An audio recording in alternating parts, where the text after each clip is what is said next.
Hey guys, welcome back. BDCKR here. We're back with our weekly recap of all things Injustice. This is for the week of March 30th, 2023. The current character challenge is Apokolips Darkseid. That is a 1-week repeat. The required characters for that are Bane, Nightwing, and Wonder Woman, who are silver, bronze, and silver, respectively, if you're looking at the lowest tier that they're available.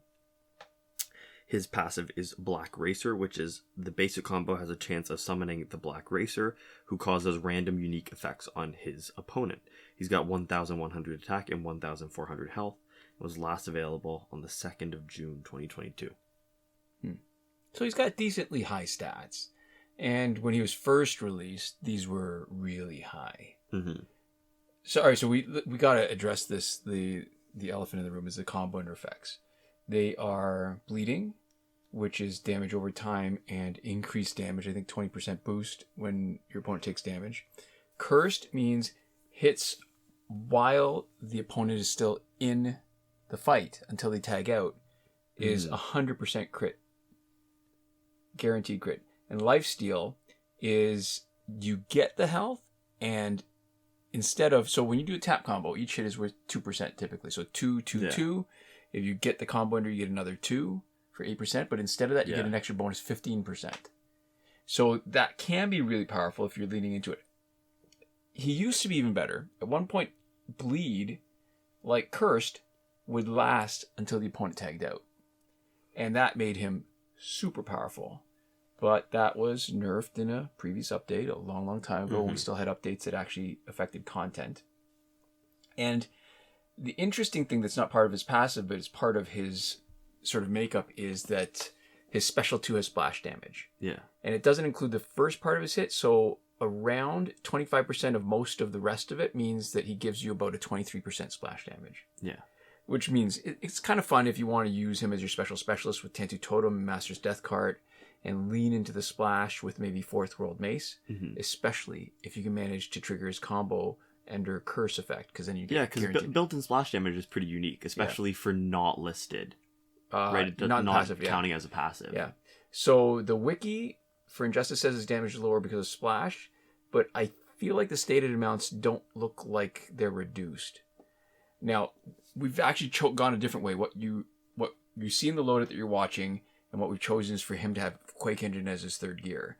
That will boost his special damage by 50% against an opponent with less than 1 bar of power. And against an opponent with more than 1 bar of power, there's still a chance that we steal power and bring it down to less than 1. So we get all of that. Tagging in with Master's Death Card gives us a really high chance of getting combo ender. And the biggest problem we see is that effectively, even though it's in theory you're able to knock your opponent out with the first part of the special 2, it does such a small amount of damage, and the rest of it comes so quickly that effectively you cannot knock out the opponent except with the last hit for practical purposes. And I should mention too, the combo effects, they're not all equal. It's not one third chance of each of them. There's about half a chance you'll get the bleed, about a 1 in 3 chance you'll get cursed, and about 1 in 6 chance you'll get lifesteal. I guess if the chance is supposed to be a reflection of how good it is so that it's less likely, then the devs thought that lifesteal would be the most important. In my mind, actually, Cursed is probably the best. Yeah. Because of how we play with more than a decent amount of like specialists. What else did I want to say about this? So compared to Earth 2 Flash from last week, Earth 2 Flash has the same problem where literally you cannot knock out the opponent with his special 2 except on the last hit. But the difference is Earth 2 Flash had a real good strategy for overcoming it, right? So at the risk of talking too much about Flash and now about Apokolips, Flash would sometimes tag in and stun the opponent. If you stack Cloth, which would also give you a chance of stun. Cloak, you mean? Sorry, Cloak. Yes, Cloak of Destiny. Yeah. And the Necron Scythe, would stack the boost damage. His passive would also let the Flash crit against every hit against a stunned opponent. And Special 1 has multiple hits. And with that stacked stun damage, with every hit critting, means you can knock out your opponents with one Special 1 when they're stunned. And so the team build that we worked with, Flash benefits hugely from having static, stunning every time. And then you can have Static have Master's Death card because Flash only needs a special one. Now you compare that to Darkseid, who has no workaround. His special one isn't that great. The combo ender for Cursed to guarantee crit hits is only 1/3 of the time. Bleed to boost damage 20% is half the time. So it's okay, so that's not bad. But there's no way to boost Darkseid's special one enough to knock out a decently matched opponent who's got comparable stats. Mm-hmm. Now, as an aside, we've got a fun video where we kept him big during his special 2 because we were able to trigger Elseworld Flash's bullet time passive in the middle of it, which I think you can't do anymore because his bullet time used to trigger in the middle of a special, and now it only triggers after the end of a special. So they've actually nerfed him in a way that doesn't actually make him weaker, but makes him just less fun. That's unfortunate. Yeah. It just occurred to me now as I'm thinking about this. Yeah. Mm-hmm. So this is the 149th week of a repeating pattern that started in May of 2020, this sort of cycle of challenge characters. We've had 3 complete runs of 43 weeks, and then we are 20 weeks into our 4th cycle. Right. And that 43-week cycle is actually missing, unfortunately, 23 characters. But the next week, we should see Arkham Knight Catwoman. Or is it Arkham Knight Catwoman? No, it's Arkham Knight Catwoman. Arkham Knight Catwoman. Yeah. Okay. This week's multiplayer reward is the Time Capsule, which becomes the Quake Engine.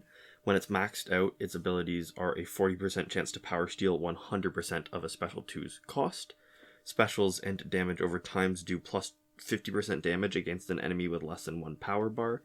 And there's a Joker specific ability which increases enemy tag cooldown by 8 seconds, and its evolved ability, which is after an applied damage over time finishes, a 100% chance to re-trigger the damage over time on an active enemy. This was last available on the 25th of August of 2022. Of 2022. I'm a little mixed up right now. We're 117 weeks in a row of a consistent pattern. That's 3 complete cycles of a 31 reward sequence and 24 weeks in a 4th cycle. Unlike the challenge cycle, nothing's missing from the multiplayer rewards. Next week should be Gingold Soda. Yeah. So this is a great piece of equipment for the specialist who specializes in damage over time, who's a specialist cubed. And that's part of the reason I picked Quake Engine for this week's team instead of using what might have been more interesting to do more splash damage, because Quake Engine is actually pretty effective here. Even though if you don't get the bleed combo, I mean, Darkseid doesn't have any built-in damage over time, right? Yeah. So the extra damage on specials and damage over time of plus 50%, it's an excellent way to use it on not only our Flashpoint team, where Aquaman starts out immediately doing special 1, so there's a good chance of getting the boost, but also boosting the amount of damage over time and to re-trigger it. Mm-hmm. I should say too, I'm really looking forward to using it on next week's challenge, Arkham Knight Catwoman, because arguably she is the best damage over time character around. Yeah. And so I used to think that the 40% chance to power steal on Special 2 was only okay because we didn't use Special 2 enough with damage over time specialists. And now that I've been playing it a lot more in general, you might have seen a bunch of the recent teams. It's not just on damage over time players. Mm-hmm. You use Quake Engine in your 3rd slot, with the Tenty Totem Master's Death card loadout. You may give up on power generation to make sure that, the person tagging it has 2 bars of power. And so you'll need to do a basic combo to get 2nd bar. But you make up for that inconvenience by doing boosted damage against every single opponent who has no power to start. Mm. And then of all the opponents that have power, 40% of the time, you're going to take it away and bring them down to less than a bar of power, which I love. And the Joker specific ability with his gear, we don't take advantage of it a lot because we don't play a lot of Jokers. But the idea of keeping the enemy in for an extra 8 seconds means that they have an extra 8 seconds to take more of that damage over time instead of being able to tag out and rinse it off. And that helps with a high-level Joker like an Arkham Origins Joker. Mm-hmm. And it makes Joker almost as effective as Arkham Knight Catwoman in a practical way by preventing the rinsing of damage over time. So you're forcing the opponent to take it. Yeah. So it definitely can be good. It makes sense with the rest of the abilities. Yeah. We just don't play Joker enough to really take advantage of it. And I should point out that ability still works even when Joker's not active in the fight. As long as he's not knocked out. Once he's knocked out, it feels like in the fight, that effect is gone. Yeah.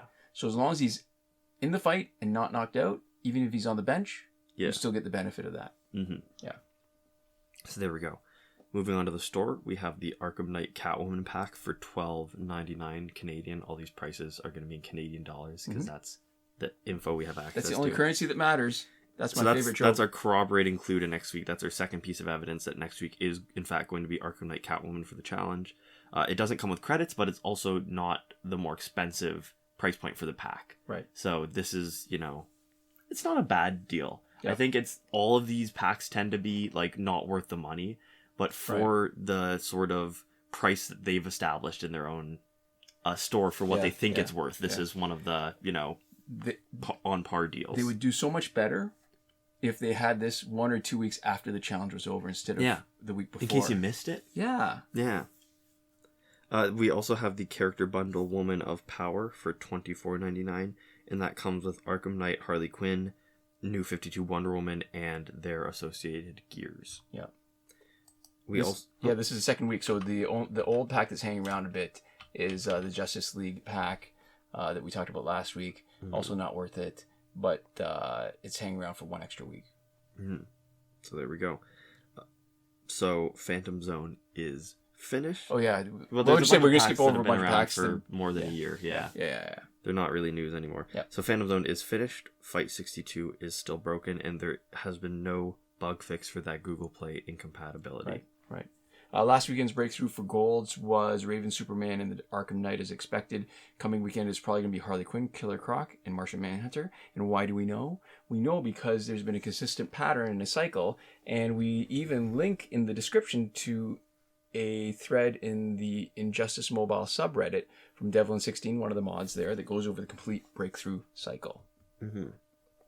And that's it. So this is where we used to talk about all the current glitches, but we made an executive decision more than a few months ago. So for current glitches, we will go into more detail every time something significant changes, which did not happen this week, hasn't happened for a long time.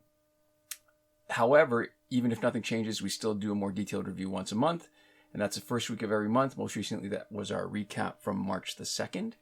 And you can also see a video tutorial for every working glitch in our playlist, Current Glitches, linked in the description of the video.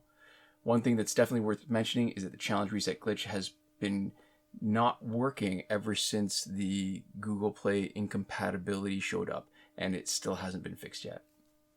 Mm-hmm. So there we go.